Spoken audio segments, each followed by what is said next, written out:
অমাবস্যা পূর্ণিমার মতো আমাদেরও স্বামী স্ত্রীর ওই 15 দিন খুব মিল, গদগদ 15 দিন, একটু রেষারেষি ঝগড়া, ইগোর লড়াই, আবার আবার কখনো একেবারে এক প্রাণ এক আত্মা হয়ে যায়। তো ওটাই হয়। যখন উনি দূরে থাকেন তখন ভীষণ চিন্তিত থাকি একদম। তখন মানে কতক্ষণে বাড়িতে আসবে, কি করছে, একটু ফোন না ধরলে চিন্তিত হয়ে পড়ি। আবার যখন বাড়িতে থাকে তখন তো রেষারেষির পর্ব, লড়াইয়ে আমাকে জিততেই হবে, কিন্তু নতও হতে হয় সেই আমাকেই। বাইক নিয়ে আসছে, অনেকক্ষণ থেকে চিন্তা করতে করতে রাস্তায় দাঁড়াচ্ছি, রান্না করছি করতে করতে এলেন মহারাজ। আসার সাথে সাথেই ছেলে বায়না করলো আমি একটু চালাবো।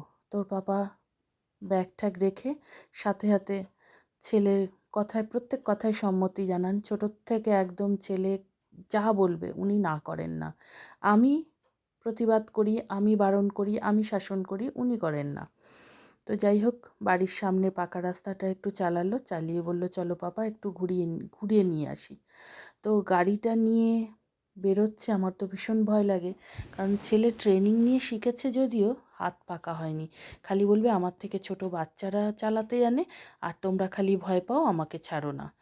কি করব বলো? আমি সত্যি এই দিক থেকে, ছেলের দিক থেকে একদম মানসিক রোগী একজন বলতে পারো।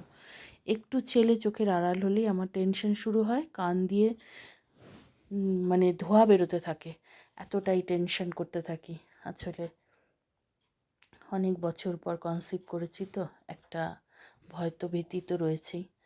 ছেলে আমার খুব ভদ্র, এদিকে তো আমি সবসময় বলি।